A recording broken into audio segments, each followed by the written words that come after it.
जय Guru ji. Welcome to positive thoughts with Guru ji channel. और ये मेरा तीसरा वीरवार का शुक्राना सत्संग है पति की तरफ से। तो गुरु जी ने बताया कि तुम्हें डायरी लिखना है। डायरी लिखने से तुम्हें पता चलेगा कि मैंने कितनी मेहर की, क्योंकि हम भूल जाते हैं जो भी किया हुआ रहता है। हम इंसान हैं, हम भूल जाते हैं। तो जब भी हम डायरी के पन्ने पलटेंगे तो हमें पता चलेगा कि गुरु जी ने कितनी कितनी सारी ब्लेसिंग दी हैं। तो डायरी लिखना शुरू करना चाहिए। जैसे किसी संगत को ये कहा था कि डायरी लिखा करो। डायरी लिखने से जो तुम दुख तकलीफ़ जो किसी को बता नहीं पाते हो वो उसमें लिखोगे तो एक तरह से वो चीज़ें उस पेज पर मतलब लिखा जाएगी, तो आपके मन में नहीं रहेगी, वो बोझ आपके मन में नहीं रहेगा। तो इस तरह से भी आप कर सकते हैं किसी को, क्योंकि गुरुजी बोलते किसी को नहीं बताना चाहिए, मुझे ही बताना है। तो गुरुजी ने आज वीरवार के दिन जलेबी और दूध प्रसाद का भोग लगवाया। गुरुजी जलेबी और दूध प्रसाद से बहुत सारे कष्ट कटवाते हैं, बहुत सारी बीमारियां दूर करते हैं, इसलिए मैंने गुरुजी को भोग लगाया। मेरा वेद गुरु गोविंदा लगा के सुना और फिर जलेबी और दूध खाया मैंने।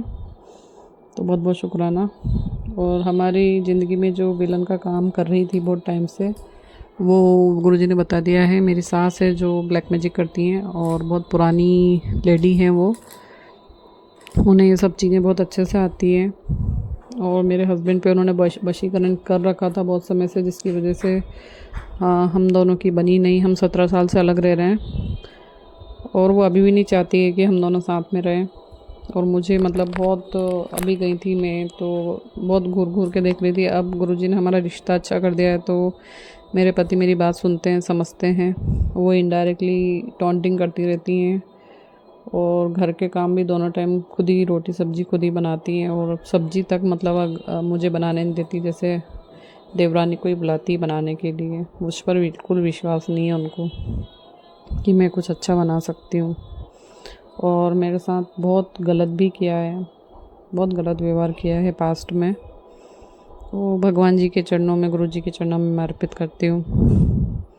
और हमें अलग रखने के लिए मतलब अलग ही रहना देना चाहती हैं वो, नहीं हमें साथ में नहीं देख सकती हैं। और हम खुश रहेंगे दोनों पति पत्नी साथ में तो अच्छा नहीं लगता है। और देवर देवरानी कुछ भी साथ में रहते हैं, बैठे रहते हैं, तो उनको कुछ नहीं बोलती हैं। ये बातें मुझे नहीं आती समझ में। गुरुज बोल रहे कि मेरा स्वरूप वहाँ से निकाल। तो एक पर्स में जिसमें सब्ज़ी लेने के लिए पैसे रखती थी मैं, छोटा सा पर्स है, उसमें पॉकेट ज़रूर रखती थी। वो पॉकेट ज़रूर भी इसलिए रखती थी कि जब मुझे कभी जैसे सिरहाने रख के सोना है तो इसलिए रखती थी। फिर गुरुजी ने कहा तो मैंने निकाल के वहाँ रख दिया है, जहाँ पे गुरुजी की स्वरूप है, पूजा करती हूँ, वहाँ रख दिए हैं। शिवलिंग पर सफाई करनी है और शिवलिंग पार्थिव शिवलिंग बना के पूजा करने के लिए कहा है गुरुजी ने। और 3 सोमवार निकल गए हैं सावन के और मैं नहीं कर पाई हूँ क्योंकि मेरी तबीयत ठीक नहीं है।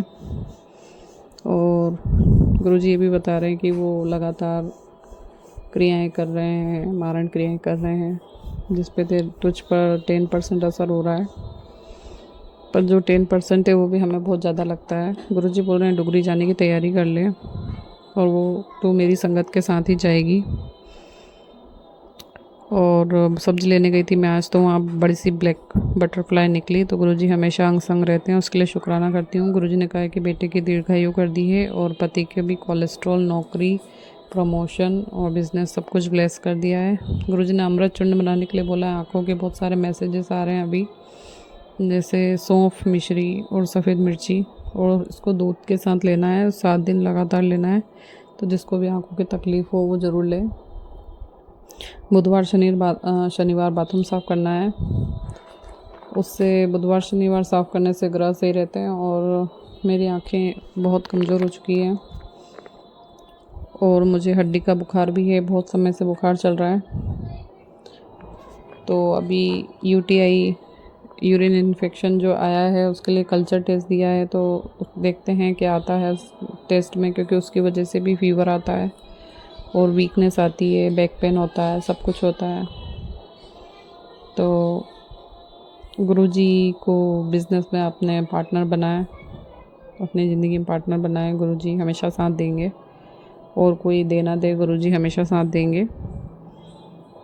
और गुरुजी ने बोला है कि मैं बहुत टाइम से चिंता ले रखी थी मैंने, तो हमारा जो कुछ काम अटका हुआ है, बन नहीं रहा है बहुत टाइम से, तो उसके लिए लगातार मैसेज दे रहे हैं कि इतना चिंता नहीं करना चाहिए, नहीं तो चिंता करने से बहुत सारी बीमारियां आ जाती है शरीर में। और मैं बैठा हूँ, मैं देख रहा हूँ, मैं करूँगा तेरे काम सारे। तो ये मैसेज आ रहा है कि तेरे पति का काम होने वाला है, तुझे टेंशन नहीं लेनी है।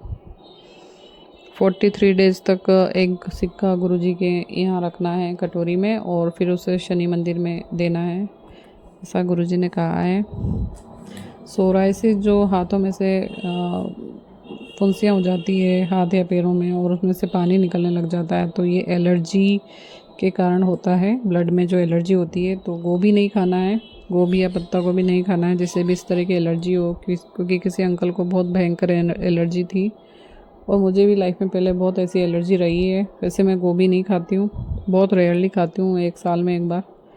तो जिसे भी सोराइसिस हो वो प्लीज़ गोभी खाना छोड़ दें। और 11-11 टाइमिंग दिख रहा है, मतलब सब कुछ बदलने वाला है। तो हाँ, मुझे भी टाइमिंग दिखता है, बहुत सारे एंजल्स नंबर दिखते हैं, 777 की ब्लेसिंग मिलती है, और अच्छा समय आने वाला है।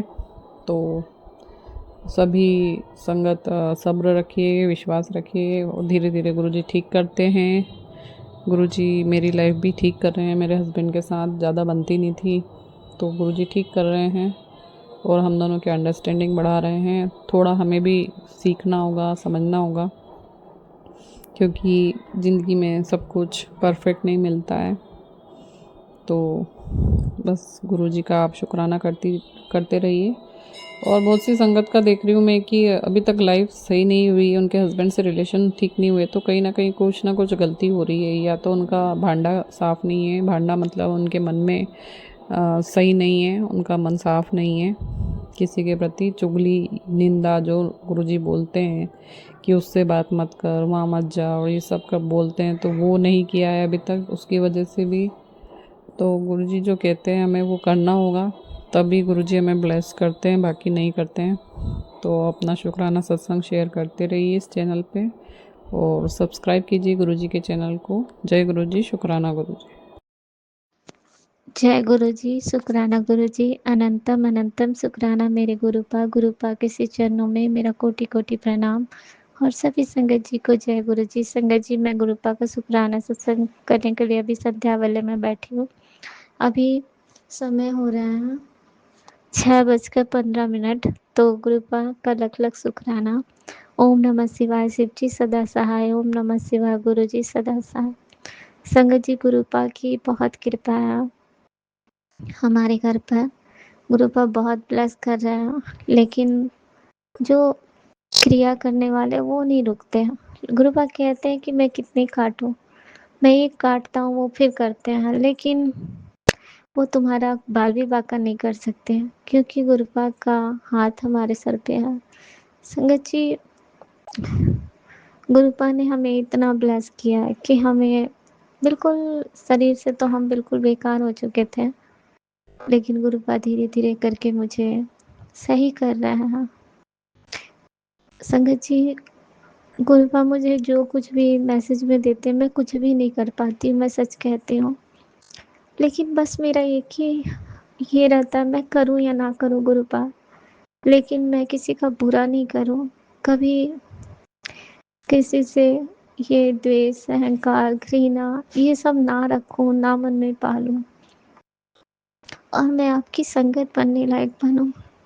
पर आप जो हमें समझाते हैं इस तरह चल, मैं उस पे चलने की बहुत कोशिश करती हूँ गुरुपा। मंत्र जाप तो मैं जब होता है मन में करती हूँ, पर मैं बैठ कर नहीं कर पाती। संगत जी, फिर भी गुरुपा का शुक्राना है कि उन्होंने मेरे अंकल जी को बहुत ब्लेस किया। संगत जी, मेरे अंकल जी का बहुत बड़ा एक्सीडेंट होता है, और वो अक्सर बोलते हैं कि मैं कैसे बच जाता हूँ, ये गुरुपा की बहुत कृपा है। ये शुक्राना मैं अपने अंकल जी की तरफ से करना चाहती हूँ, क्योंकि वीरवार का शुक्राना गुरुपा ने कहा है करने के लिए। संगत जी, मेरे अंकल जी कह रहे थे कि गुरुपा ने मुझे कहाँ से कहाँ पहुँचा दिया। एक वर्कर का जॉब करते थे वो, और अब उन्हें गुरुपा ने क्वालिटी मतलब क्वालिटी इंजीनियर में करवा दिया है और उसमें उनको नीचे के वर्कर सब सर बोलते हैं तो उन्हें बहुत प्राउड फील होता है। वो बोलते हैं गुरुदेव ने मुझे कहाँ से कहाँ पहुँचा दिया। तो गुरुपा इसके लिए आपका लख लख शुक्राना, कोटि कोटि शुक्राना, अनंतम अनंतम शुक्राना। संगत जी, गुरुपा से जुड़ने के बाद मैंने भी ऑब्जर्व किया कि जो लोग हमें बुरा हमें गलत समझते थे, हमारे लिए गलत सोच रखते थे, हमसे लड़ते थे, झगड़ते थे, वो लोग भी अब हमसे बात करना चाहते हैं। पता नहीं ये कैसे होता। और ये चीज़ हमारे अंकल जी के साथ भी हो रहा है। वो भी बताते हैं कि जो लोग मेरी खिंचाई करते थे अब वो मेरे फेवर में बोलते हैं। ये सब गुरु जी की कृपा है। तो गुरुदेव उनकी तरफ से आपका लख लख शुक्राना, अपने पतिदेव की तरफ से लख लख शुक्राना गुरुपा कि आप उन पे इतना मेहर कर रहे हैं, उनकी बुद्धि बदल रहा है। मेरे ऊपर वो बिल्कुल स्ट्रिक्ट रहते थे, बिल्कुल, लेकिन गुरुपा इतनी मेहर कर रहे हैं कि वो अब देखते हैं नरम से पेश आते हैं घर में आने के बाद। वैसे हल्का फुल्का तो करते हैं, लेकिन पहले तो बिल्कुल शांत ही नहीं होते थे।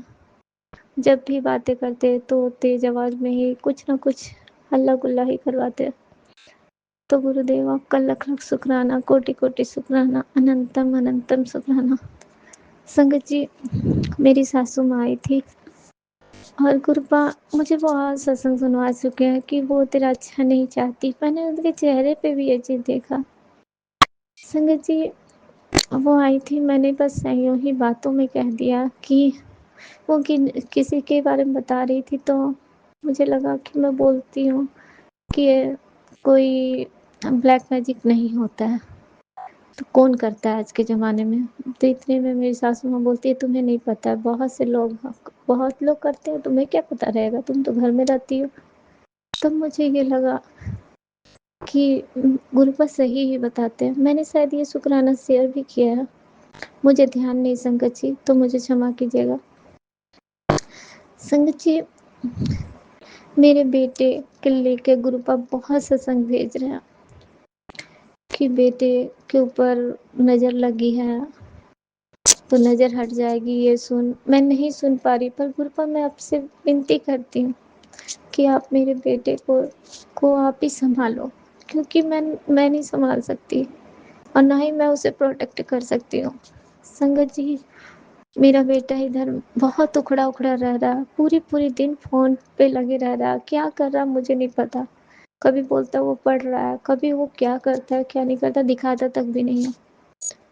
मैं डरती हूँ कि गुरुपा वो गलत रास्ते पे ना चला जाए। और गुरुपा ने कल मुझे एक सत्संग सुनवा दिया जिसमें यह था कि आंटी जी के बेटे को एड्स हो गया था, डॉक्टर ने बोला था। और फिर गुरुपा के पास आंटी जी ने बहुत बहुत बिलाप करी कि गुरुदेव मेरे बेटे से कि ये बीमारी हर लो, पर उनको पता भी नहीं था कि उसे क्या हुआ है। वो खाना पीना कम खाने लगा था, दुबला होने लगा था। तो आंटी जी ने बहुत कहा तो गुरुपा ने उसके कष्ट उसकी माँ को दे दिया और वो आंटी मतलब वहीं पे उनको चोट लगा कमर के पास और फिर जाके वो बेड रेस्ट हो गई। शायद टूट गई थी हड्डी ना क्या, फ्रैक्चर हुआ था कुछ ऐसे कुछ। मुझे उतना अच्छा से ध्यान नहीं संगत जी। तो मैं वही सोची कि पता नहीं गुरुपा ऐसे भी कोई कष्ट होते हैं। आपने ये सत्संग मुझे क्यों सुनवाया मुझे नहीं पता। मेरा बेटा तो अभी बहुत छोटा है, वो बहुत ज़्यादा एज का नहीं है, 16-17 साल का है संगत जी, अभी 17 पूरा भी नहीं हुआ। पर गुरुपा उस पे मेहर रखना। और वो कहीं आता जाता भी नहीं है, पूरे दिन तो घर ही में रहता है, बस स्कूल जाता है, स्कूल से घर आता है। गुरुपा उस पे कृपा बनाए रखना। अब की 12th का पेपर देगा, पता नहीं कैसे क्या करेगा गुरुपा। गुरुपा कहते हैं तू बच्चों की टेंशन मत ले, मैं हूँ ना, मैं उसका भविष्य बहुत अच्छा बना रहा हूँ। लेकिन संगत जी, एक माँ होने के बाद ये टेंशन थोड़ी सी आ ही जाती है। मुझे लगता है कि वो सब कुछ टाइम पे करे, वो कोई भी अपना टाइम पे सेट ही नहीं करता और मैं इस वजह से उस पे बहुत बिगड़ती भी हूँ। पर गुरुपा ने मुझे कल एक सत्संग सुनवाया कि इंसान को हमेशा ये सोच में रखना चाहिए कि हमारे कुछ ही दिन बचे हैं, फिर वो देखिए कितना विनम्र स्वभाव का हो जाएगा, क्योंकि उसे लगेगा कि मैं जाने वाला हूँ तो किसी के साथ बुरा कैसे कर सकता हूँ, फिर जाके वहाँ क्या मुँह दिखाऊँगा। और इस चक्कर में वो हमेशा अच्छा ही करता जाता, कोई गलत भी बोल रहा था उसको सुन लेता, समझ लेता, सह लेता। लेकिन जानते हैं संगत जी, मैं ये सब बातें सब समझती हूँ, लेकिन मैंने ये अफ़सोस किया है कि जब-जब मैं ऐसा करती हूँ, तो लोग हमें लाचार समझने लगते हैं। पर एक बात सही सत्य है कि गुरुपा उसका जवाब देते हैं। संगत जी, गुरुपा ने मुझे स्वप्न में जो मेरे मायके में जो आंटी है उसके बाद उसको दिखाया था। उस आंटी की अभी तबीयत बहुत ख़राब है और मैं ये सुन के आश्चर्य खाई, क्योंकि गुरुपा ने ये मैसेज में कहा था कि जो जो तेरे साथ गलत किए हैं ना, मैं उस पे उसका सारा ये उसके ऊपर ही पलट कर दिया हूँ। 100 गुने रफ्तार से जाएगा उसके पास। तो मुझे नहीं पता गुरुपा उसकी तबीयत क्यों ख़राब है। उसने मुझे सुनने में आया उसे ब्रेन हेमरेज हो गया है, फिर और भी बहुत सारी बीमारी बताई। मैं सुन के आश्चर्य खा गई कि वो तो इतनी टन-टन थी और उसे तंत्र विद्या के बारे में बहुत कुछ की जानकारी भी बहुत थी। संगत जी, पर मैं नहीं जानती, वो हमारी ही आंटी है। मुझे बिलीव नहीं होता था कि गुरुपा वो ऐसा कर सकती है। पर मैंने ये देखा भी था, मेरे अंकल जी जब भी जाते थे वो हमारे घर में कम टिकते थे, उन्हीं के पास बैठे रहते थे। और गुरुपा ने मुझे स्वप्न में बिल्कुल दिखा दिया, बिल्कुल। मैं बहुत आश्चर्य भी खाई कि ये सब क्या है। तो यही कहते हैं संगत जी, इंसान पर्दे के पीछे जो हम नहीं देख पाते हैं, वो भी गुरुपा देख लेते हैं और उससे हमको आगाह करते हैं। अब तो मुझे लगता है गुरुपा मुझे अगर अपने अंकल जी से भी अलग करते तो वो उनके मोटिव जानते हैं, इसलिए वो हमें हटाते हैं। और हम नहीं जानते कि उनके मन में क्या चल रहा है, वो हमारे प्रति क्या कर रहे हैं। तो मुझे लगता है कि गुरुपा की रज़ा में ही राज़ी रहनी चाहिए। वो जो करे अच्छा ही करेंगे। वो अकेले भी रखेंगे तो हमें उसमें भी खुश रहना पड़ेगा। हम क्या ही कर सकते हैं संगत जी, गुरुपा की रज़ा में ही राज़ी रह सकते हैं। तो गुरुपा आपका अनंत कोटि शुक्राना, लख-लख शुक्राना कि आपने कम से कम मेरे घर में ये नेगेटिविटी तो हटाई कि मेरे घर में सुख शांति फैली है। फिर भी मन के अंदर थोड़ी कड़वाहट है, मुझे ऐसा फ़ील भी होता है। लेकिन मैं कह नहीं पाती हूँ क्योंकि वो इंसान बोलने में वो चीज़ नहीं बोल पाता। फिर मैं कैसे ही बोलूँ? और ना ही मुझे कोई प्रूफ़ मिलता है जो मैं बोलूँ। गुरुदेव कहते टैरो मत देखो, पर टैरो फ्लैश हो जाते तो कभी-कभी मैं सोचती हूँ शायद गुरुपा के ही इशारे होंगे, देख ही लेना चाहिए। और कभी मेरा मन ही कर जाता है कि मैं देखूँ। पर मैं इसके लिए क्षमा चाहती हूँ, गुरुपा मुझे क्षमा करना। मैं जो देख लेती हूँ, इसके लिए मैं बहुत माफ़ी चाहती हूँ गुरुपा, आपके चरणों में माफ़ी चाहती हूँ। संगत जी, गुरुपा मुझे सत्संग सुनवाते हैं कि गणेश भगवान तुझसे नाराज़ हैं, फिर माता रानी तुझसे नाराज़ है। ये सत्संग बहुत बार आ चुकी, मैंने बहुत बार माफ़ी भी माँगा, पर मुझे समझ में नहीं आता। माता को चुनरी चढ़ाने के लिए भी आता है, पर मैं कभी नहीं चढ़ाई। तो मैं नहीं जानती गुरुपा कि आप किस प्रकार मुझसे चढ़वाओगे, किस प्रकार गणेश भगवान को मनाओगे, पर मैं उनसे बहुत विनती आज भी करी हूँ, हे गणपति बप्पा मुझे क्षमा करना और मुझसे जो भी गलती हुई हो गणपति बप्पा कृपया मुझे क्षमा करें और अपने बच्चे समझ के माफ़ करें। संगत जी, माता रानी से भी मैं विनती करती हूँ, माँ मुझसे कोई भी गलती हुई मुझे क्षमा कर दे, पर इतना तो मैं जानती हूँ कि सारे हमारे गुरुदेव के अंदर ही हैं, सब गुरुदेव में ही समाहित है। तो गुरुपा आपकी बहुत कृपा जब है तो आप हमें क्षमा ज़रूर करेंगे, इतना तो विश्वास है मुझे। ये अहंकार नहीं है गुरुपा, मुझे ये भी भरोसा है कि मेरे गुरुपा हमें ज़रूर क्षमा करेंगे। संगत जी, मैं अपने सत्संग को यहीं पे रोकती हूँ, अगले शुक्राने में फिर लौटूँगी। ओम नमः शिवाय, शिव जी सदा सहाय। ओम नमः शिवाय, गुरु जी सदा सहाय। जय गुरु जी, शुक्राना गुरु जी।